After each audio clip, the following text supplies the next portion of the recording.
For context, my mom has always been a little crazy. Never drowned me in the bathtub crazy, just a little off. Like sometimes, she was living in a different world than the rest of us. Like, when she looked at you, she knew in her heart that you were less real than her. I remember being really little and walking into her room to find her crying over a heap of her clothes on the ground. She had scissors in her hand, and she was cutting out every spot of purple she found. "I can't see it anymore, Cassie," she said through the sobs. "I can't see the colors I'm supposed to see anymore." I went and hid in my room after that. When my dad came home, he found me locked in my room and asked me what was wrong. I explained what had happened with Mom, and he just sighed and went to talk to her. What I couldn't explain was that I hadn't locked the door because I was afraid of her. I had locked it because it felt like an added barrier between myself and the reality that my mother wasn't okay. When they divorced, I don't remember any particular incident that broke the camel's back. It felt more like an inevitable conclusion that we had all accepted for years by the time it finally happened. What I do remember is listening to my dad read off a list of the big crazy moments from their marriage. Some of them were a surprise to me, like him coming home to find her hiding in a closet with a knife. Most of them, though, I remembered all too well. So when the judge looked at me and asked if what my father was saying was true, it was all I could do to nod back at her. Needless to say, my dad got custody of me. Even at 12, I knew that, regardless of his case, there had still been a chance of things not going his way. Afterwards, we went to Sullivan's and ate our weight in ice cream sundaes. I knew that it wasn't easy for him to raise me alone, but I also know that he was doing his best. My father was a 46-year-old middleware technician when he chose to become a single parent. He worked long hours for little pay, but still found time to tutor me in math and come to my track meets. He was patient. He was gentle. He was my hero. But all of that is just a lead-up to my story, right? It turned out that a few months ago, my mom got in contact with my dad. She said that she was getting treatment, that she wanted to make reparations. She gave him the number of her psychiatrist, who my dad promptly called. The man on the other end of the line assured my dad that his ex-wife wasn't the same person from 4 years prior. He said that she had changed and that she was getting better. He promised that getting closure with my dad and me was vital to her healing. At first, Dad refused. He was convinced that no amount of medication or therapy would change the woman who had haunted him and his daughter all those years. Eventually, though, he met her. He says it was just to get her off his back, to put the final nail in the coffin. Instead, he realized that she really was acting different, more lucid, more stable. They met a few more times, and with each meeting, he became more and more convinced that she had gotten better, that this time it would be different. When he walked into the house after seeing her, I couldn't tell what he was feeling. It felt like some kind of exhausted hope, the kind that shouldn't still have a pulse, kind of undead yearning. He needed help. I'd known that for years. He was working himself to the bone trying to take care of both of us. When I'd been born, my dad had signed up to be a part-time team member. Now it was just him and the growing shadows under his eyes. When he gently asked if I wanted to see Mom again, I nodded enthusiastically. Not for her or me, but for him. "It is so good to see you, sweetheart." Those were the first words she said to me when she sat down across from me at McDonald's. "I can't begin to apologize for everything I must have put you through." She looked better. I think after all those years, my memories of the way she acted and the way she made me feel had blended together into a flat nightmare. The woman squeezing my hand wasn't scary. It even felt appropriately motherly, though it made my skin itch. We met occasionally for months. We were alone once or twice when my dad had to step out for a work call. When we were, she would tell me about her group therapy, about all the friends she was making. She told me that it took her so long to realize that her biggest problem was self-isolating. It drove me crazy being alone, she said, but it's okay now. Now I'm not alone. Eventually, my mom asked Dad if I could stay with her overnight. He was clearly uncomfortable with the idea and told her that he'd have to think it over. All I could think about was the work retreat, the trips with friends, all the times that my dad had missed out on living his life to take care of me. All for me. And I thought that maybe, just maybe, if I got to a place where my mom could take on even a little bit of the burden, that he might have his life back. So I told him that I wanted to go. I begged him to let me stay with her. Eventually, he agreed. "I'll be here to pick you up at 7, he said, as he pulled my suitcase out of the car. He'd picked me up from track and drove me straight to the cramped apartment building where my mom lived. "On the dot. If you need me before, promise me that you'll call, okay?" I promised him, offering a pinky when he gave me a stern look.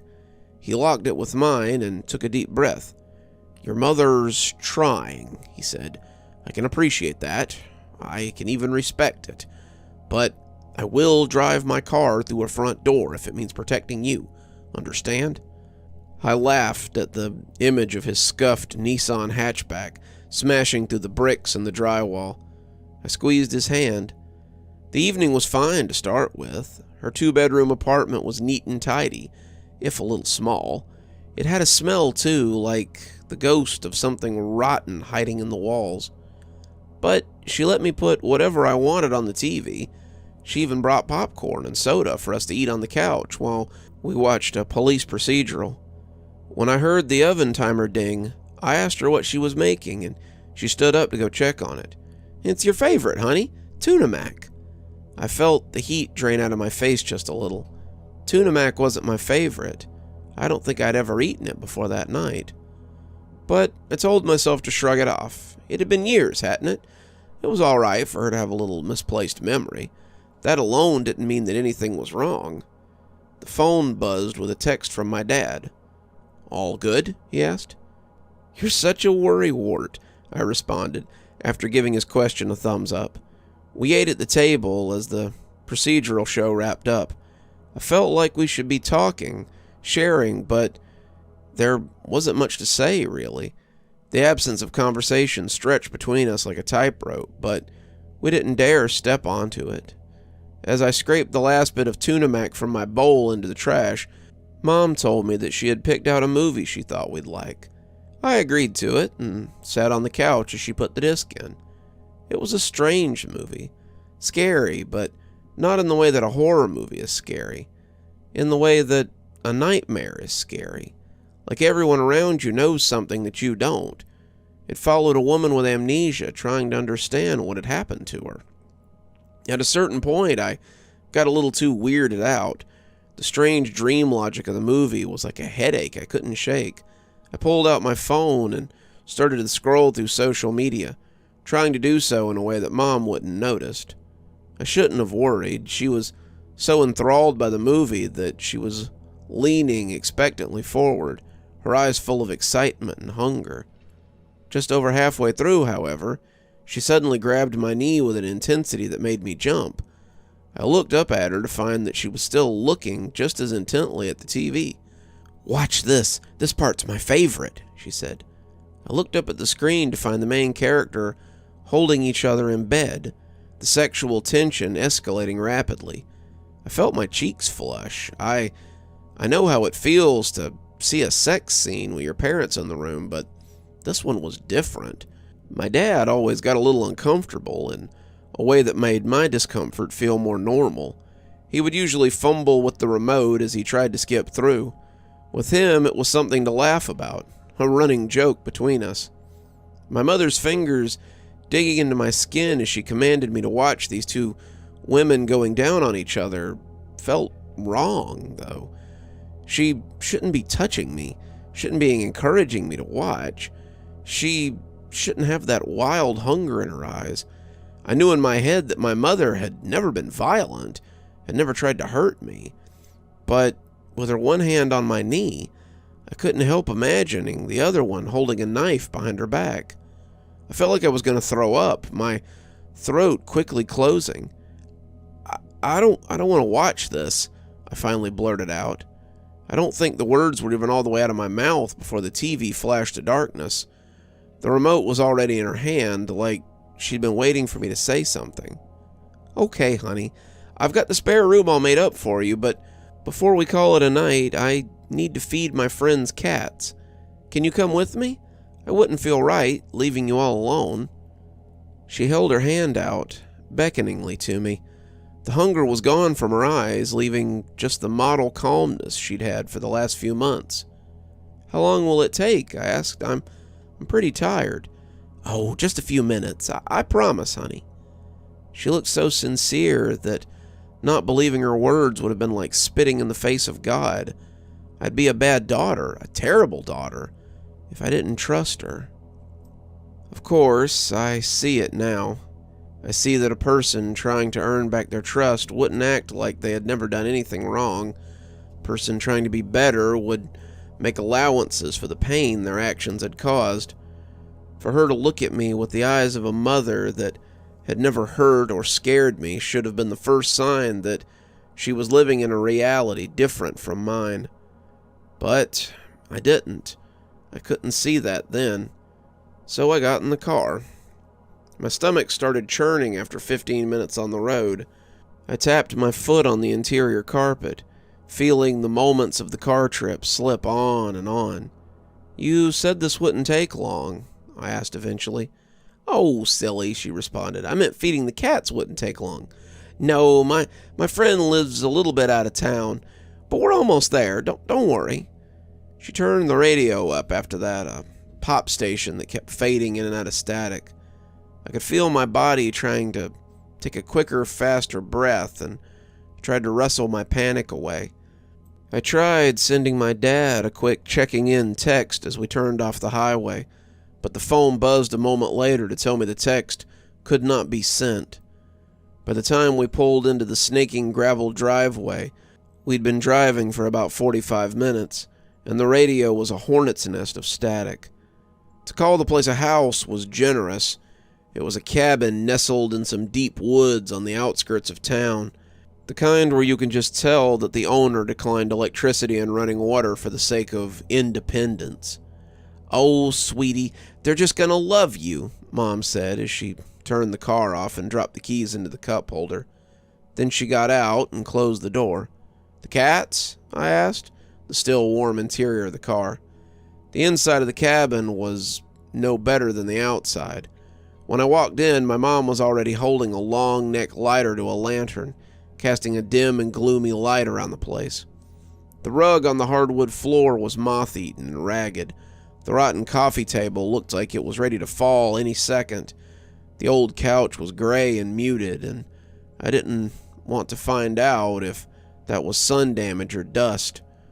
So, your friend lives here? I asked slowly. I gotta go get some food from the shed, she called cheerily back at me, not answering the question as she stepped out the back screen door. I looked around me. No bowls or cat food, no scratching posts, not even any claw damage on the old couch. In that moment, standing in the dim light of the strange place, an unwelcome thought popped into my head. The storybook image of Hansel and Gretel being led into the woods by their father so that he could abandon them. She's not going to leave me here, I told myself. That would be crazy. The memory of her cutting the purple from her clothes was my only rebuttal.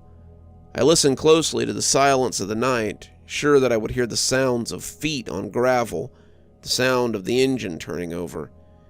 Instead, through the overwhelming silence, I heard a shuffle, the creak of a board, the sound of someone trying to stay still, trying not to be perceived. Did she double back? Is she going to try to scare me? Why would she do that? I jumped when the screen door slammed open, admitting my mother and a 25-pound bag of dry cat food. "Hungry cats," I muttered. "Cats?" she asked. I saw such genuine confusion on her face that it made my eyes well up with tears. "The cats, that's what we're here to feed, right?" I said in a small voice. "Oh, hungry cats," she laughed. "Sorry, I misheard you. Yes, very hungry cats. Hungrier than you think." I helped her move the bag to the porch, where she flashed the screen of her phone around until she found a grimy dog food bowl tucked beneath the rotten benches. "There we are," she said. She haphazardly tore the bag open and spilled the kibble into the dusty bowl. "So, we can go now?" I asked. "No, sweetie," she said, turning to me with confusion.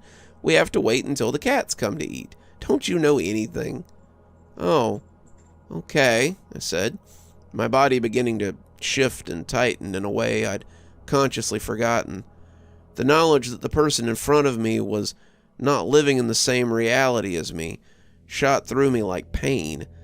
The awareness that the wrong word would have my mother ripping my throat out with her teeth shook me. "So, what's your friend's name?" I asked. "What do you mean?" Her eyes were no longer on me. They were on the tree line, tracing the shadows between the trunks. "Your friend, the one who owns the house." "Yes, it's his house. He doesn't come by much anymore, but he told me I was free to visit whenever I wanted. I just had to feed the cats when I did." She turned to look at me, but I knew that she wasn't seeing her daughter. Her eyes drifted around me like she was evaluating a statue or a cut of meat. I looked away from her instinctively. I traced the same trees with my eyes, knowing that her unrelenting stare was on me all the while. Out of the corner of my eye, however, I caught movement. I concentrated on it.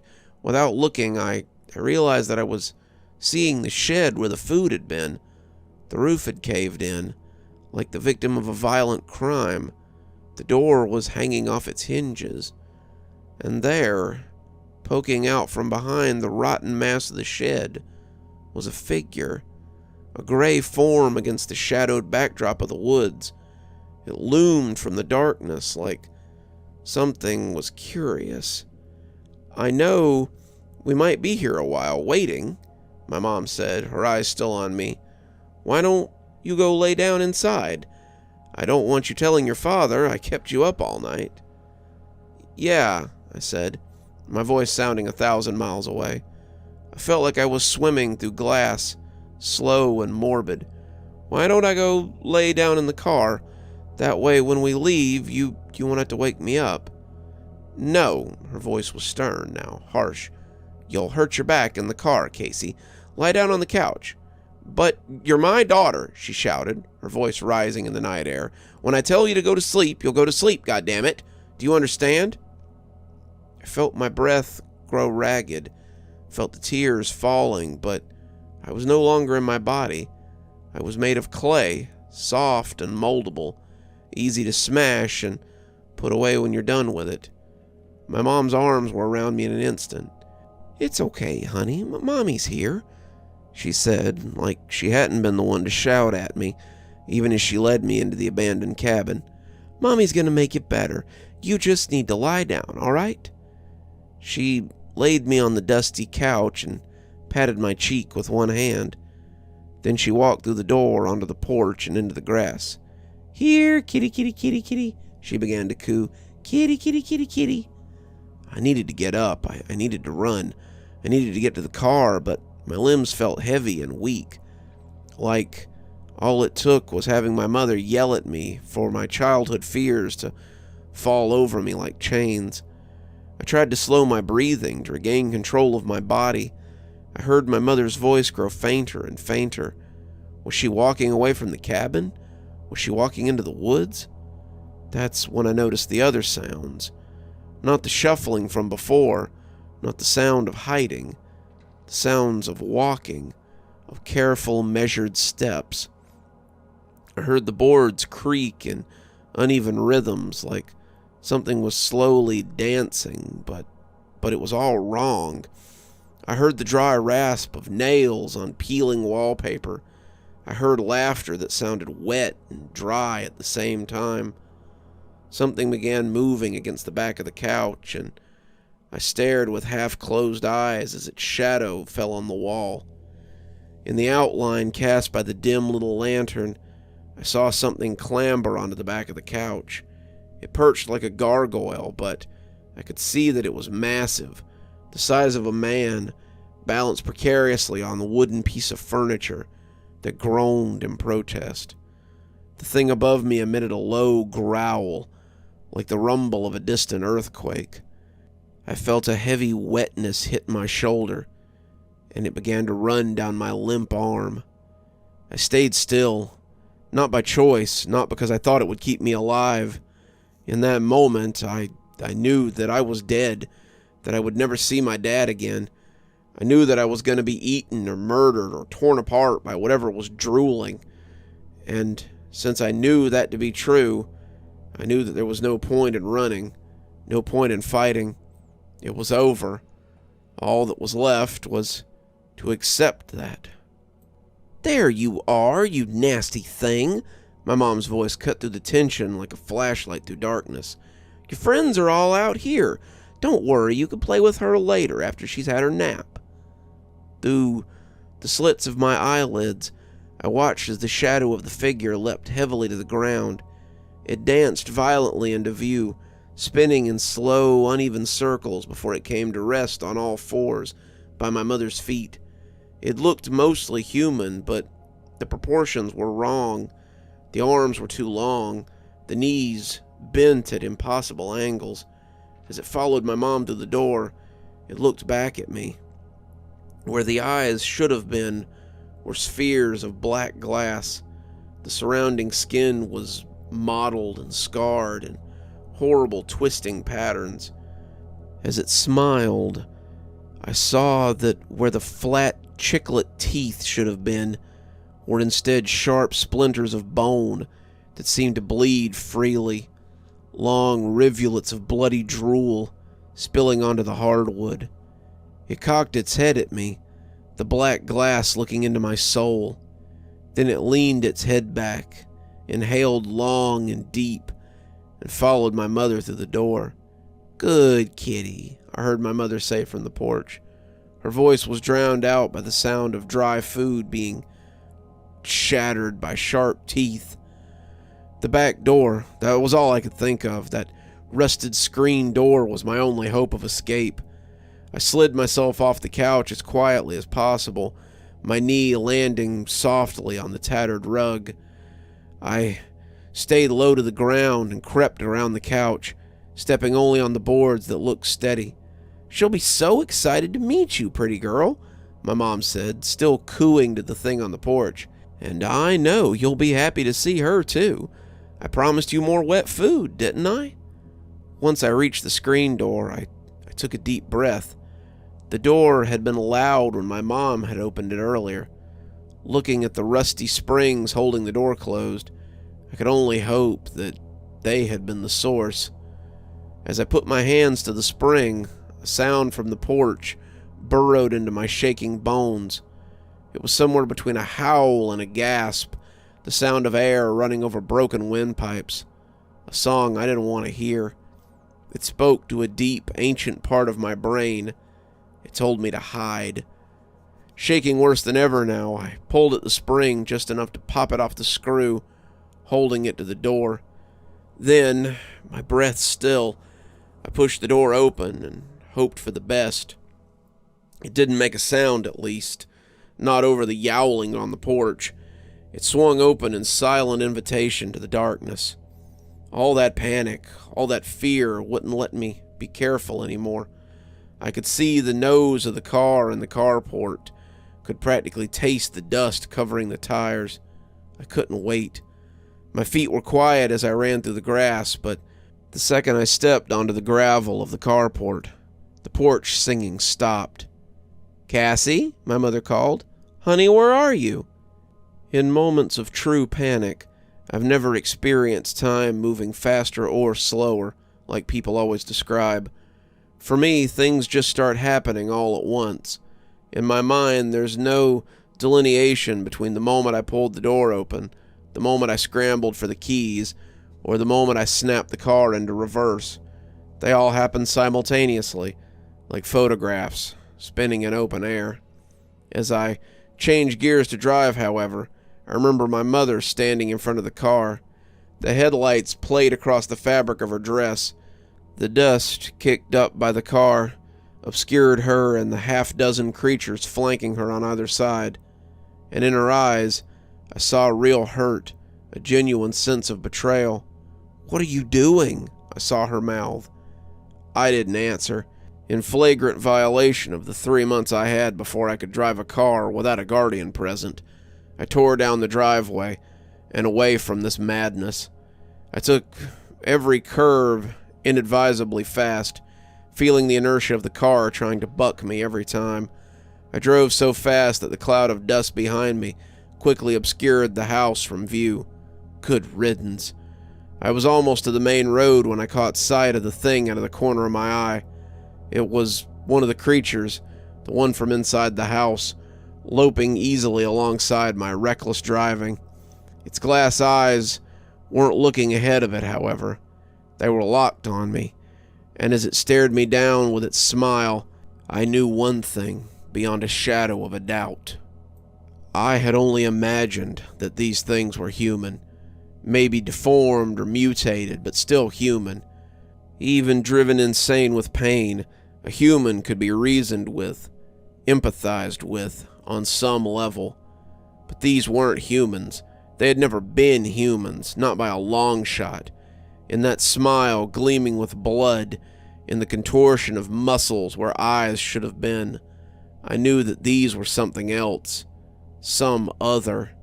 That wasn't the shape of a human becoming an alien, but of something alien trying to become human.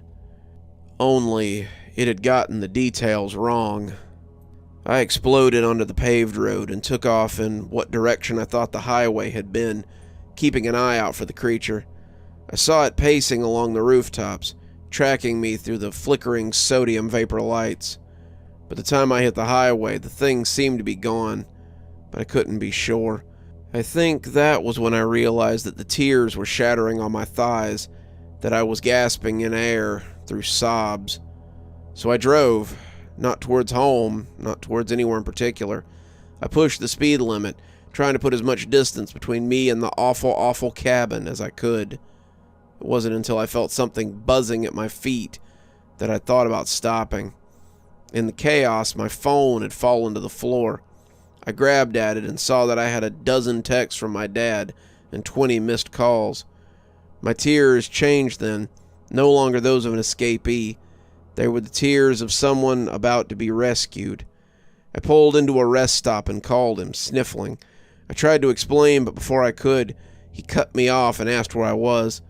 I read him the address of the stop. "Tell me everything," he said. I could hear him getting into his Nissan. So I did. I told him everything. I know that in stories like mine, the teenage daughter always holds back details so she isn't thrown in a mental hospital. But I didn't even think about that. I told my dad about the movie, about the tuna mac, about Mom saying that she just had to go feed some cats. When I told him about seeing the first creature behind the shed, I threw up in the passenger seat. When my dad eventually got to me, I fell into his arms and sobbed and screamed and shook. My father, the middle-aged IT professional with a bad hip, helped me like he had helped me when I was 5. "We're going to call the police," he said, running his hands through my hair. "We're going to tell them the important bits. She took you to a strange place and made you feel afraid, right?" "But how?" "I don't think we can explain the other parts, honey. But I don't think it makes much of a difference either way." I nodded. That made sense. We were halfway back home when the weight of the night settled over me, waves of tiredness washing me away to unconsciousness. I looked at the clock and smiled when I woke up. It was 7 a.m. "On the dot," I said, starting to drift away. "On the dot, kiddo, just like I said." That was a week ago. After we talked to the police, they sent a patrol car up to the cabin for my mom. When they got there, no one was around. All they found was an empty bag of dog food next to a bowl, with my mother's shoes neatly beside it. According to the county records, the cabin's been abandoned for decades. The last owner had died before the turn of the century, and the land deed was split between his children. The police talked to all of them, but none of them have any connections to my mom. They assured us that they're still looking into it, but I'm not holding my breath. Doesn't matter anyway, because we're leaving. The house is already listed. My dad's been doing online interviews for a new job in a new city. He stayed home from work all week, and he called me out of school. We keep the doors locked and the windows drawn. The revolver he normally keeps in a safe is always nearby. As soon as he can lock down a new job, he says we're booking our flights. We're getting the hell out of this town, from my mom and from those monsters. In the meantime, we're sleeping in the family room. I sleep on a pull-out while Dad sleeps in the love seat. He's watching over me. I can't wait to leave, though, because sometimes, as hard as he tries, my hero falls asleep, and sometimes when he does, and I listen really close to the silence, I can hear that awful, awful singing. And every night, it's getting a little bit closer. You're still here. I thought you might be. Thanks for joining me for tonight's story. If your insatiable appetite for horror knows no bounds, might I suggest one of our playlists, or one of our previous stories in the archive? There should be one appearing at the end of the story any minute now. And of course, if you're not subscribed, why not go ahead and hit that subscribe button? Maybe hit that notification bell so you don't miss any of the spooky things that we do here. If you prefer your horror a little more analog, you can always pick up one of my books. There's a link below to my latest, and it'll take you to all the great things that I've posted on Amazon. For my book lovers in the audience, I always suggest coming on down to Patreon so you can become part of my ghostly reader tier and get a book anytime I write one, which is usually about twice a year. Speaking of my patrons, let's go ahead and thank them, shall we? Thanks to Unicorn Hollow for being our spooky ghost contributor. Thanks to Janet and Lady Vengeance for being our spooky skeleton tier contributors. Thanks to Hi Stacy, Winter, Xaronan, Emily Coltsfoot, Stephanie Carrington, Marianne Schuler, Tyler Parker, and Jennifer Damron for being our ghostly reader tier contributors. Thanks, everyone. We just couldn't do the show without you. If you think you might like to support the show in a more monetary fashion, come on down to Patreon. I have many tiers. I'm sure you'll find one that suits you best. I always recommend the Ghostly Reader tier, since you get a signed book anytime I write one on your doorstep. But I have many tiers, and again, I'm sure you'll find one to suit you. And as always, thanks for stopping by. Dr. Plague, signing off. Have a wonderful evening.